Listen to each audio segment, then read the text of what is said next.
Greetings. Welcome to this week's study in the series, Who Am I? Last week, we looked at the aspect of creation, man's creation, why man was created by God. And one of the fundamental things or fundamental reasons as to why man was created is to have fellowship with God. We read that in many places, and we've had many discussions of the same, that God coveted our fellowship with Him. But as we stayed along, a problem was introduced, and this is the problem of sin. Sin was and is in the life of all men. Many times we look for definitions of sin. And some of the things that we learned in Sunday school as a definition for sin is that sin is anything that does not please God. But as creation and as men and as human beings, we've had many words to circumvent what sin really is. We must be able to come to terms with the reality of what sin has done to us. Just like King David said, "My sin is ever before me." He realized and he knew that what he did was wrong before God. And the effect of that action was ever before him.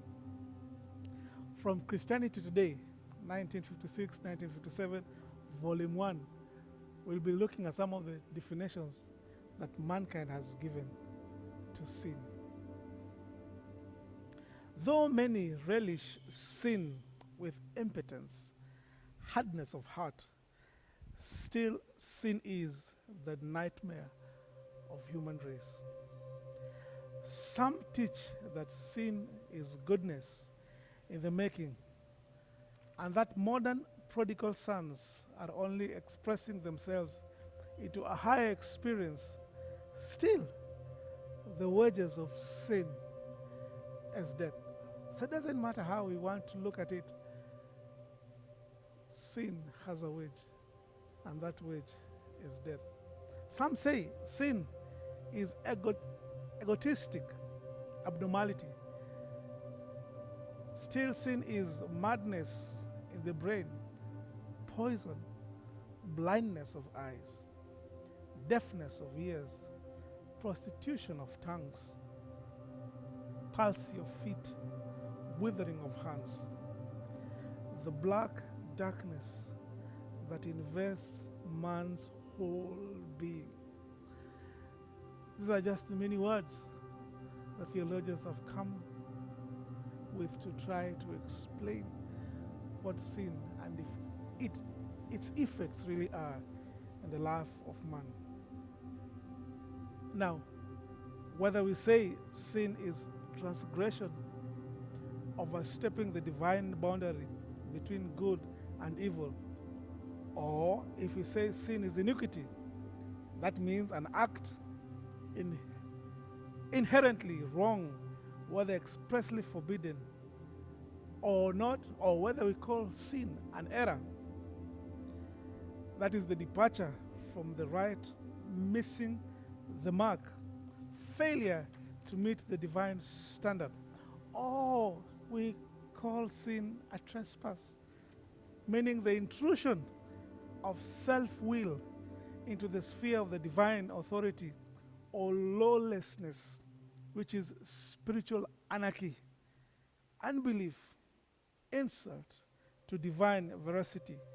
Still, we know that sin, which originated from Satan, that is in Isaiah chapter 14, verse 12 to 14, and entered the world through Adam, as Paul tells us as we read from the Bible, Romans chapter 5, verse 12, was and is universal, except for Christ. Brothers and sisters, sin darkens your understanding. It defeats your conscience. It affiles your will. It hardens your heart. it disorders all the affection that God wishes that you would maintain as a human being. Sin puts your soul under the sentence of God. But from sin's ruin, you can get help. And this help comes from God and God alone. Paul introduces sin to us as a master that seeks to get hold of us, that seeks to make us to be subject to it. And as we've seen earlier, it defeats the purpose of who we are as human beings, or as sons of God, or as children of God, when we are subjected under the heavy claws of sin.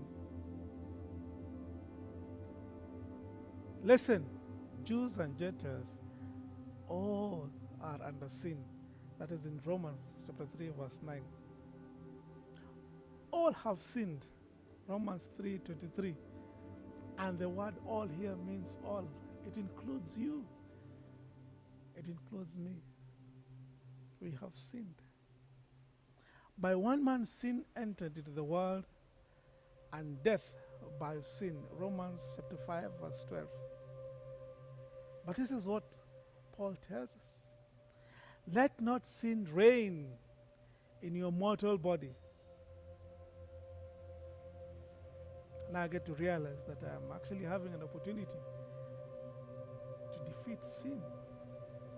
If Paul says that I should not allow sin to reign in me, then I have to work with God that He may help me not to allow sin to have dominion in my life. Romans 6 verse 12. God sending His own Son as a sin offering condemned sin in the flesh. Romans chapter 8 verse 3. So sin has reigned unto death. As we saw earlier, the wages of sin is death. And now we read from chapter 5 verse 21. As sin reigns, in its reign, it ends in death. There is no life in sin. Sin, when it is finished, James tells us in James chapter 1 verse 15, you die.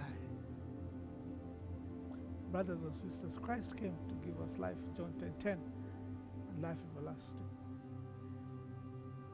This life is with us today. This freedom has been given to us today as children of God. What will you do as a child of God? Will you accept to live in sin as a norm? Just because you think you have been defeated to overcome the effects of sin, now it has become norm in your life? Or will you seek to ask God to help you to come out of this claws of sin? And secondly, if I may ask, how do you help your friend, your neighbor, your brother, your sister to come out of sin? Sin is very cunning. Sin is an enemy. Sin is a master. It's only Jesus who can set you free from sin.